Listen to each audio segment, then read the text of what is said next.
Welcome back to another reading and correcting with me, Kindar, the Tiger Writes, and Ty, the Tiger Supervisor. These are where I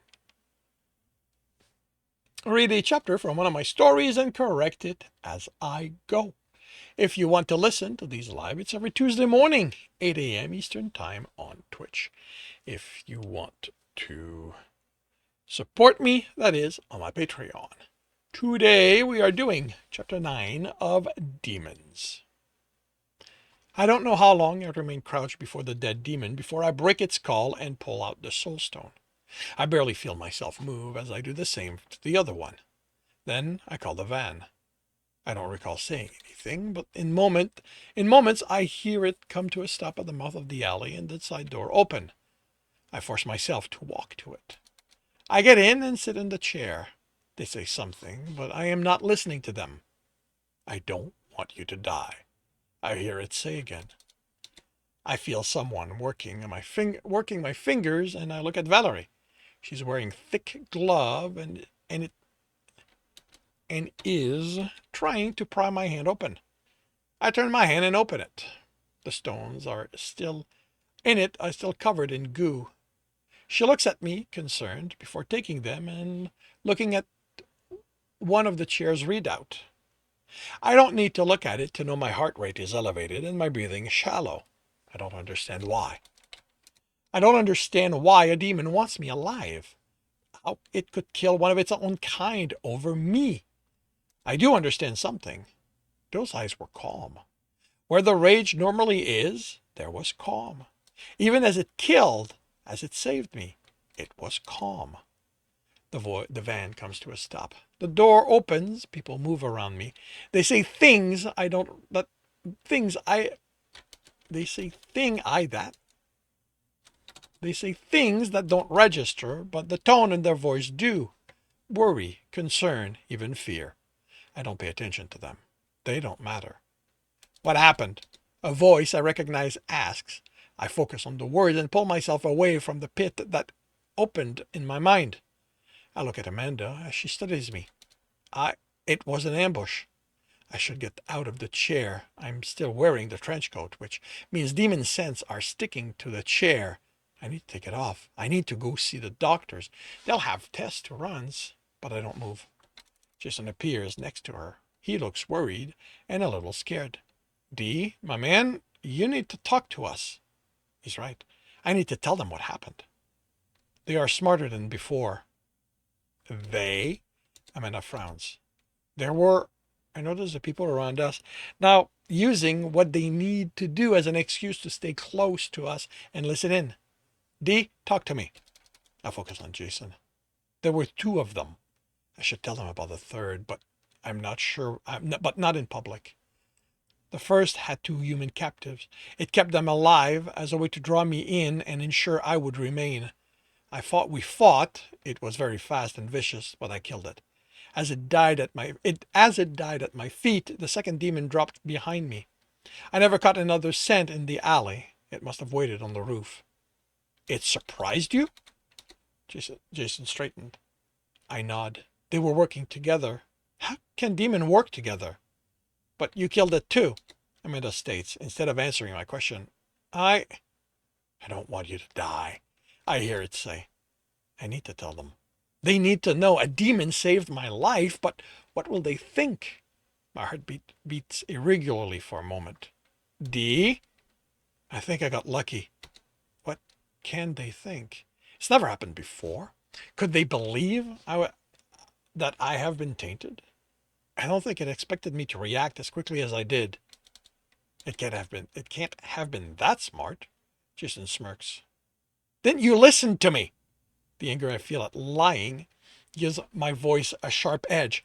They were working together, or at the very least, one of them was using the other to tire me out.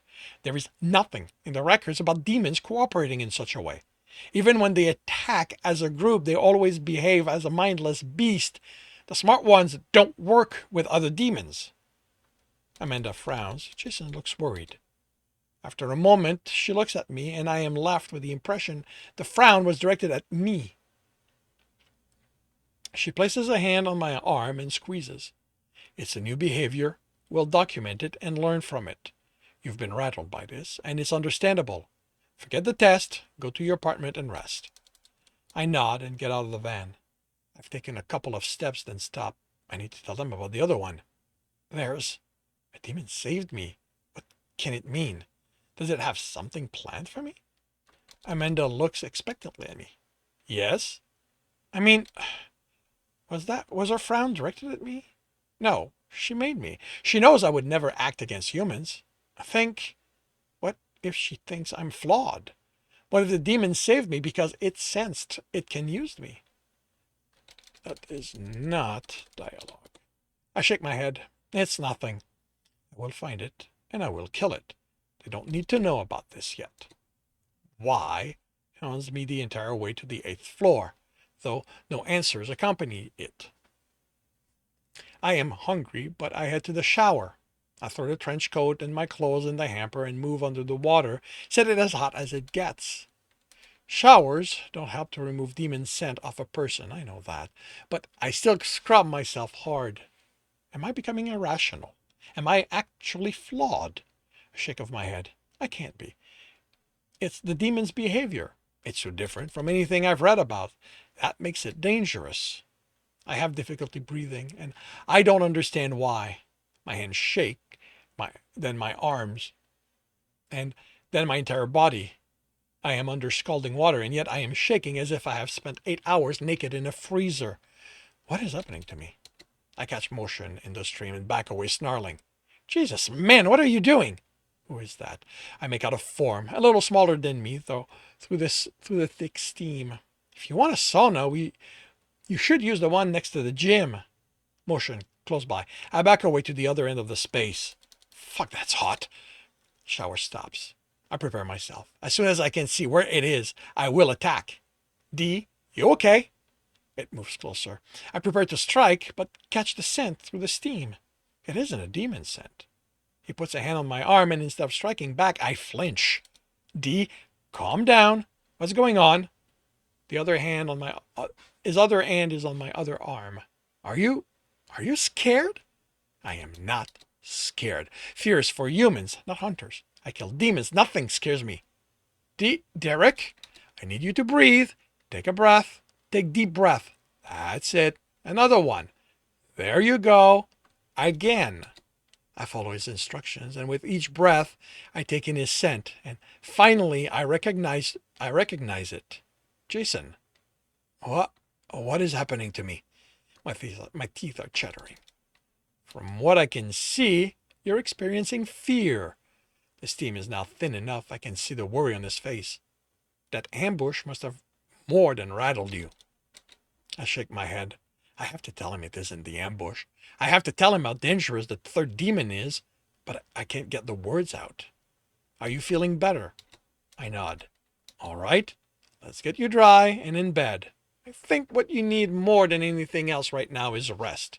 I'll make sure the tests are postponed. I let him dry me. I doubt I could have pushed him away.